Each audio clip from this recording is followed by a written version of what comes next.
मध्य प्रदेश में लंबे समय से मंडी समिति के चुनाव नहीं हुए हैं। मध्य प्रदेश में करीब 259 मंडियां हैं, जिसमें प्रत्यक्ष प्रणाली से समिति के सदस्यों का चुनाव होता है और सदस्यों के द्वारा अध्यक्ष को चुना जाता है। लेकिन कोरोना काल के चलते अब तक मंडियों में चुनाव नहीं हो पाए हैं, जिसके चलते मंडियों की जिम्मेदारी प्रशासक संभाल रहे हैं। राजधानी भोपाल की करोंद कृषि उपज मंडी के पूर्व अध्यक्ष भागीरथ पाटीदार ने एमएसटीवी से बातचीत करते हुए कहा कि सरकार को मई जून तक मंडियों के चुनाव कराने चाहिए, क्योंकि मंडी समिति के चुनाव को लंबे समय हो चुका है और मंडियों में अधिकारी कर्मचारियों की मनमानी चल रही है और किसान परेशान हो रहे हैं। प्रदेश के सभी मंडियों को ठीक ढंग से संचालित करने के लिए समिति का गठन होना अत्यंत आवश्यक है, क्योंकि जो भार साधक अधिकारी होते हैं वह मंडियों में जाकर ध्यान नहीं देते हैं। उनके पास पहले से ही काम का भार अधिक होता है और वह मंडी में जाकर किसानों की परेशानियों को सुन नहीं पाते और उनका समाधान भी नहीं कर पाते। इसलिए मंडी समिति के चुनाव जल्द से जल्द होना चाहिए।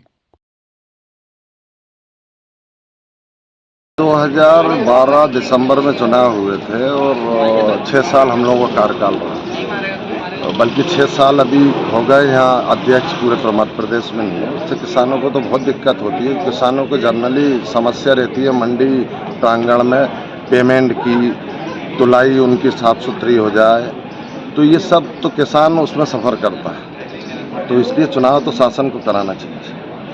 किसानों से जो जुड़ी हुई समस्याएं रहती हैं या फिर जो कुछ राशि मंडी की समिति की तरफ से ग्रामीण अंचलों तक पहुंच पाती है टैक्स की, वो भी नहीं पहुंच पाती, जो छोटे मोटे विकास कार्य हो जाते थे। देखिए, विकास कार्य की राशि मंडी बोर्ड द्वारा देते हैं और आजकल वो मुख्यमंत्री जी अपने कोटे में जो मुख्यमंत्री जी यहाँ बोलते हैं वहाँ जाती है। और मंडी समिति से किसानों को बहुत लाभ है कि उनको उचित दाम मिल जाता है, किसानों को समय पे उनका पेमेंट हो जाता है, उनकी तुलाई सही हो जाती है, पानी पीने की किसानों की व्यवस्था, छाया की व्यवस्था, ये सब ध्यान जब जनप्रतिनिधि रहता है तो वो रोज जाता है, वो ये सब चीज़ें करता है, खाने की व्यवस्था हो जाती है। अब लंबे समय से समिति में अध्यक्ष नहीं है, सदस्य नहीं है, तो किसके पास जाते हैं? आप लोगों के पास तो आते हैं। इस समय तो कर्मचारियों का बोलबाला है।